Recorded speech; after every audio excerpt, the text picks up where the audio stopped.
CHAPTER 64. Stubb's Supper. Stubb's whale had been killed some distance from the ship. It was a calm, so forming a tandem of 3 boats, we commenced the slow business of towing the trophy to the Pequod. And now, as we 18 men, with our 36 arms, and 180 thumbs and fingers, slowly toiled hour after hour upon that inert sluggish corpse in the sea, and it seemed hardly to budge at all, except at long intervals, good evidence was hereby furnished of the enormousness of the mass we moved. For upon the great canal of Hang Ho, or whatever they call it, in China, 4 or 5 laborers on the footpath will draw a bulky freighted junk at the rate of a mile an hour; but this grand argosy we towed heavily forged along, as if laden with pig lead in bulk. Darkness came on, but 3 lights up and down in the Pequod's main rigging dimly guided our way, till drawing nearer we saw Ahab dropping one of several more lanterns over the bulwarks. Vacantly eyeing the heaving whale for a moment, he issued the usual orders for securing it for the night, and then handing his lantern to a seaman, went his way into the cabin, and did not come forward again until morning. Though in overseeing the pursuit of this whale, Captain Ahab had evinced his customary activity, to call it so, yet now that the creature was dead, some vague dissatisfaction, or impatience, or despair seemed working in him, as if the sight of that dead body reminded him that Moby Dick was yet to be slain; and though 1,000 other whales were brought to his ship, all that would not one jot advance his grand monomaniac object.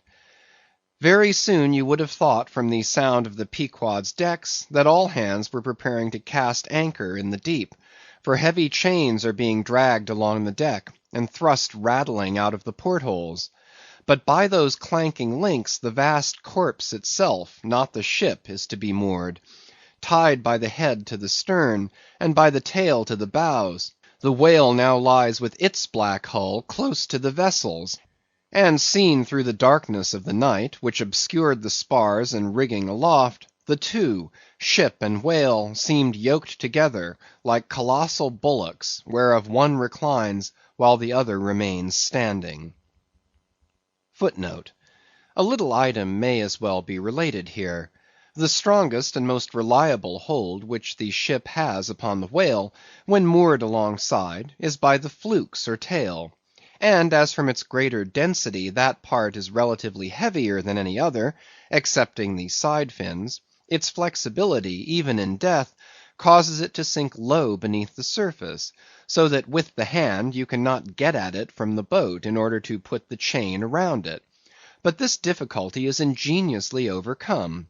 A small strong line is prepared, with a wooden float at its outer end, and a weight in its middle, while the other end is secured to the ship. By adroit management the wooden float is made to rise on the other side of the mass, so that now having girdled the whale, the chain is readily made to follow suit, and being slipped along the body, is at last locked fast round the smallest part of the tail, at the point of junction with its broad flukes or lobes. End of footnote. If moody Ahab was now all quiescence, at least so far as could be known on deck, Stubb, his second mate, flushed with conquest, betrayed an unusual but still good-natured excitement. Such an unwonted bustle was he in, that the Stead Starbuck, his official superior, quietly resigned to him for the time the sole management of affairs. One small helping cause of all this liveliness in Stubb was soon made strangely manifest. Stubb was a high liver. He was somewhat intemperately fond of the whale, as a flavorish thing to his palate. "A steak! a steak! ere I sleep! You, Daggoo, overboard you go, and cut me one from his small."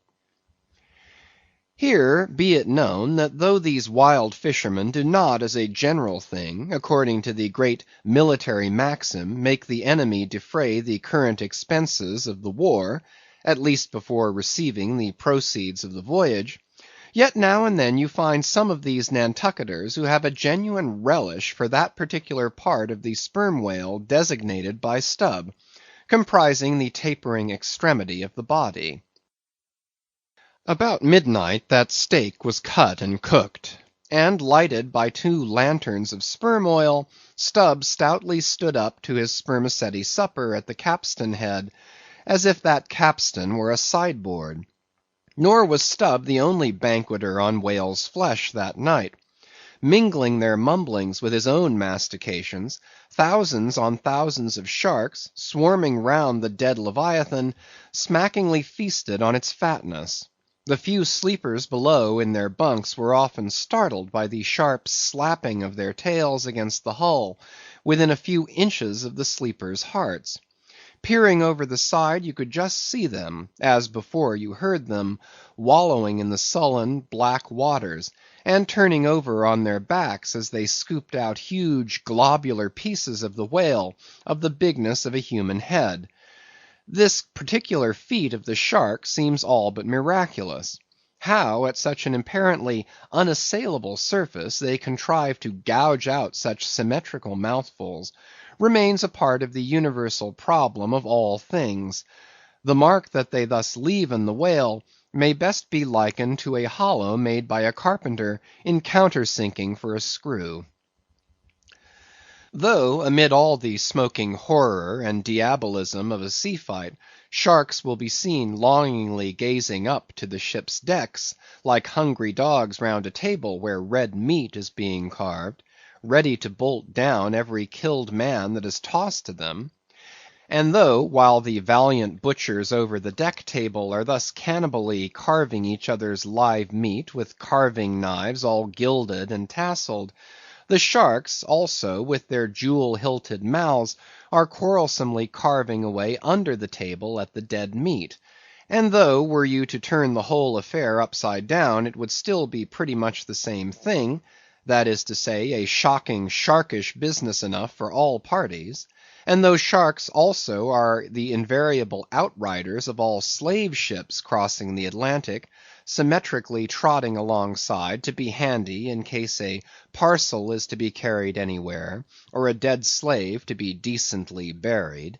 and though one or two other like instances might be set down, touching the set terms, places, and occasions when sharks do most socially congregate, and most hilariously feast, yet there is no conceivable time or occasion when you will find them in such countless numbers, and in gayer or more jovial spirits, than around a dead sperm whale, moored by night to a whale ship at sea. If you have never seen that sight, then suspend your decision about the propriety of devil worship, and the expediency of conciliating the devil. But as yet Stubb heeded not the mumblings of the banquet that was going on so nigh him, no more than the sharks heeded the smacking of his own Epicurean lips. "Cook! Cook! Where's that old fleece?" he cried at length, widening his legs still further, as if to form a more secure base for his supper, and at the same time darting his fork into the dish, as if stabbing with his lance. "Cook! You, cook! Sail this way, cook!" The old black, not in any very high glee at having been previously roused from his warm hammock at a most unseasonable hour, came shambling along from his galley; for like many old blacks, there was something the matter with his knee-pans, which he did not keep well scoured like his other pans. This old fleece, as they called him, came shuffling and limping along, assisting his step with his tongs, which, after a clumsy fashion, were made of straightened iron hoops. This old ebony floundered along, and in obedience to the word of command, came to a dead stop on the opposite side of Stubb's sideboard; when, with both hands folded before him, and resting on his 2-legged cane, he bowed his arched back still further over, at the same time sideways inclining his head, so as to bring his best ear into play. "Cook," said Stubb, rapidly lifting a rather reddish morsel to his mouth, "don't you think this steak is rather overdone? You've been beating this steak too much, cook; it's too tender. Don't I always say that to be good a whale steak must be tough? There are those sharks now over the side. Don't you see they prefer it tough and rare? What a shindy they are kicking up! Cook, go and talk to 'em. Tell 'em they are welcome to help themselves civilly, and in moderation, but they must keep quiet. Blast me, if I can hear my own voice. Away, cook, and deliver my message. Here, take this lantern. Snatching one from his sideboard. Now then, go and preach to 'em. Sullenly taking the offered lantern, old Fleece limped across the deck to the bulwarks, and then, with one hand dropping his light low over the sea, so as to get a good view of his congregation, with the other hand he solemnly flourished his tongs, and leaning far over the side, in a mumbling voice, began addressing the sharks, while Stubb, softly crawling behind, overheard all that was said.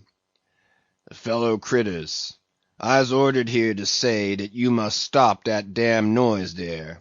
You hear? Stop that damn smacking of the lips. Massa Stubb say that you can fill your damn bellies up to the hatchings, but by gor you must stop that damn racket. Cook!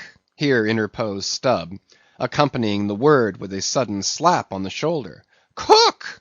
Why, damn your eyes, you mustn't swear that way when you're preaching. That's no way to convert sinners, cook. Who dat? Then preach to him yourself.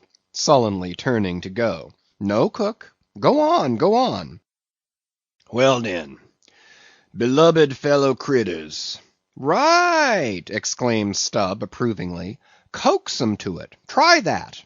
And Fleece continued. Though you is all sharks, and by nature very voracious, yet I say to you, fellow critters, that voraciousness top dat damn slapping of the tail. How you tink to hear, s'pose you keep up such the damn slapping and biting there? Cook, cried Stubb, collaring him, I won't have that swearing. Talk to 'em gentlemanly. Once more the sermon proceeded. Your voraciousness, fellow critters, I don't blame you so much for. Dat is natur, and can't be helped. But to govern dat wicked natur, dat is de pint. You is sharks, sartain. But if you govern de shark in you, why den you be angel. For all angel is nothing more than de shark well governed. Now look here, brethren. Just try once to be civil, a helping yourselves from dat whale. Don't be tearing de blubber out of your neighbor's mout, I say. Is not one shark dood right as t'other to dat whale? And by gor, none of you has de right to dat whale. Dat whale belong to some one else. I know some of you has berry brig mouth, brigger than others. But den de big mouths sometimes have de small bellies, so that de brigness of de mouth is not to swaller with, but to bit off de blubber for de small fry of sharks, that can't get into de scrouge to help themselves. Well done, old Fleece, cried Stubb. That's Christianity. Go on. No use going on. De damn willains will keep a scouging and a slapping each other, Massa Stubb. They don't hear one word. No use a preaching to such damn gluttons as you call 'em, till their bellies is full, and their bellies is bottomless. And when they do get 'em full, they won't hear you den, for den they sink in the sea, go fast asleep on de coral, and can't hear nothing at all, no more for ever and ever. Upon my soul, I am about of the same opinion. So give the benediction, Fleece, and I'll away to my supper. Upon this, Fleece, holding both hands over the fishy mob, raised his shrill voice and cried, Cursed fellow critters, kick up the damnedest row as ever you can. Fill your damn bellies till they burst, and then die. Now, cook, said Stubb, resuming his supper at the capstan. Stand just where you stood before there, over against me, and pay particular attention. All attention, said Fleece, again stooping over his tongs in the desired position. Well, said Stubb, helping himself freely meanwhile, I shall now go back to the subject of this steak, In the first place, how old are you, cook?" "What dat to do with the take?" said the old black testily. "Silence! How old are you, cook?" "'Bout 90, dey say," he gloomily muttered. "And you have lived in this world hard upon 100 years, cook, and don't know yet how to cook a whale steak?" rapidly bolting another mouthful at the last word, so that morsel seemed a continuation of the question. "Where were you born, cook?" "Hind de hatchway, in ferry boat, going ober de Roanoke." "Born in a ferry boat! That's queer, too. But I want to know what country you were born in, cook." "Didn't I say de Roanoke country?" he cried sharply. "No, you didn't, cook. But I'll tell you what I'm coming to, cook. You must go home and be born over again. You don't know how to cook a whale steak yet." "Bress my soul if I cook nodder one," he growled, angrily turning round to depart. "Come back here, cook. Here, hand me those tongs. Now take that bit of steak there, and tell me if you think that steak cooked as it should be. Take it, I say," holding the tongs toward him. "Take it, and taste it." Faintly smacking his withered lips over it for a moment, the old negro muttered, "Best cooked take I ever taste. Juicy, berry juicy." "Cook," said Stubb, squaring himself once more, "do you belong to the church?" "Passed one once in Cape Town," said the old man sullenly. "And you have once in your life passed a holy church in Cape Town, where you doubtless overheard a holy parson addressing his hearers as his beloved fellow creatures, have you, cook? And yet you come here and tell me such a dreadful lie as you did just now, eh?" said Stubb. "Where do you expect to go to, cook?" "Go to bed very soon," he mumbled, half turning as he spoke. "Avast! Heave to! I mean when you die, cook. It's an awful question. Now what's your answer?" "When dis old brack man dies," said the negro slowly, changing his whole air and demeanor, "he hisself won't go nowhere, but some bressed angel will come and fetch him." "Fetch him? How? In a coach and four, as they fetched Elijah? And fetch him where?" "Up dere," said Fleece, holding his tongs straight over his head, and keeping it there very solemnly. "So then, you expect to go up into our main top, do you, cook, when you are dead? But don't you know the higher you climb, the colder it gets? Main top, eh?" "Didn't say dat at all," said Fleece, again in the sulks. "You said up there, didn't you? And now look yourself and see where your tongs are pointing. But perhaps you expect to get into heaven by crawling through the lubber's hole, cook. But no, no, cook, you don't get there except you go the regular way, round by the rigging. It's a ticklish business, but it must be done, or else it's no go. But none of us are in heaven yet. Drop your tongs, cook, and hear my orders, do you hear? Hold your hat in one hand, and clap the other atop your heart, when I'm giving my orders, cook. What? That your heart, there? That's your gizzard! Aloft, aloft! That's it, now you have it. Hold it there now, and pay attention." "All attention," said the old black, with both hands placed as desired, vainly wriggling his grizzled head as if to get both ears in front at one and the same time. "Well then, cook, you see this whale steak of yours was so very bad, that I have put it out of sight as soon as possible. You see that, don't you? Well, for the future, when you cook another whale steak for my private table here, the capstan, I'll tell you what to do, so as not to spoil it by overdoing. Hold the steak in one hand, and show a live coal to it with the other. That done, dish it, do you hear? And now tomorrow, cook, when we are cutting in the fish, be sure you stand by to get the tips of his fins, have them put in pickle. As for the ends of the flukes, have them soused, cook. There, now you may go." But Fleece had hardly got 3 paces off when he was recalled. "Cook, give me cutlets for supper tomorrow night in the mid watch. Do you hear? Away you sail then. Hello! Stop! Make a bow before you go. Avast! Heaving again! Whale balls for breakfast, don't forget. Wish, by gor, whale eat him, stead of him eat whale. I'm brest if he ain't more of shark than Massa Shark hisself, muttered the old man, limping away, with which sage ejaculation he went to his hammock.